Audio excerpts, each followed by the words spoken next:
ప్రతి హీరో కెరియర్లో ఒక మాస్ సినిమా ఉంటుంది. ప్రతి హీరో కూడా తన కెరియర్లో ఒక కమర్షియల్ సినిమా చేయటానికి ఇష్టపడుతూ ఉంటాడు. అలానే చాలామంది కమర్షియల్ సినిమాలు చేస్తూ వచ్చారు. ఇప్పుడున్న జనరేషన్లో కమర్షియల్ సినిమాను మాస్కు నచ్చే విధంగా తీయటంలో బోయపాటి శ్రీను తోపు అని చెప్పాలి. అయితే బోయపాటి శ్రీను ఎన్ని సినిమాలు చేసినా కూడా బాలకృష్ణతో బోయపాటి శ్రీను సినిమా అంటే ప్రత్యేకంగా ఉంటుంది. బాలయ్య బాబుతో ఊర మాస్ పర్ఫార్మెన్స్ ఇప్పిస్తూ ఉంటాడు. ఇకపోతే మెగా హీరోలతో కూడా బోయపాటి శ్రీను పనిచేశారు.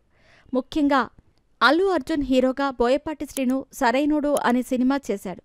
అల్లు అర్జున్ కెరీర్లో ఈ సినిమా అద్భుతమైన సక్సెస్ సాధించింది.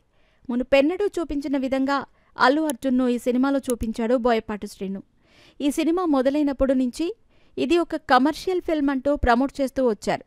అప్పటికే అల్లు అర్జున్ మాస్ సినిమాలు చేసినా కూడా వాటన్నింటినీ మించి ఈ సినిమా ఉంటుంది అని చెప్పటంలో అతిశయోక్తి లేదు. త్రివిక్రమ్ దర్శకత్వంలో వచ్చిన సన్ ఆఫ్ సత్యమూర్తి సినిమా తర్వాత ఈ సినిమా విడుదలైంది. ఈ సినిమాకి మొదట సన్ ఆఫ్ సత్యమూర్తిలో నటించిన సమంతను తీసుకుందామని బోయపాటి శ్రీను ప్లాన్ చేశారు. కానీ కొన్ని కారణాల వల్ల సమంత చేయకపోవడంతో రకుల్ ప్రీత్ సింగ్ హీరోయిన్గా తీసుకున్నారు. ఈ సినిమాకి తమన్ అందించిన మ్యూజిక్ మంచి ప్లస్ పాయింట్ అని చెప్పాలి. ఈ సినిమాలో అల్లు అర్జున్తో పాటు భారీ తారాగణం కూడా నటించింది. ఈ సినిమా సక్సెస్ తర్వాత అల్లు అర్జున్ తీరు కంప్లీట్గా మారిపోయిందని కొంతమంది అభిప్రాయం వ్యక్తం చేశారు. ఈ సినిమా సక్సెస్ అయిన తర్వాత మాట్లాడటానికి ఒక వేదికపై నిలుచున్నారు అల్లు అర్జున్. ఆ తరుణంలో చాలామంది పవన్ కళ్యాణ్ పేరును మాట్లాడమని ప్రస్తావించారు. అప్పటికే చాలా ఫంక్షన్స్లో పవన్ కళ్యాణ్ ఫ్యాన్స్ అందరూ కూడా పవర్ స్టార్ అని అరవటం అలవాటుగా మారిపోయింది.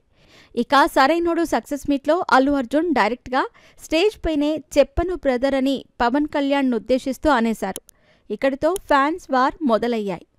పవన్ కళ్యాణ్ అల్లు అర్జున్ ఫ్యాన్ వార్స్ కాస్త అల్లు ఫ్యామిలీ మెగా ఫ్యామిలీ అనుకునే స్థాయికి వెళ్ళిపోయాయి.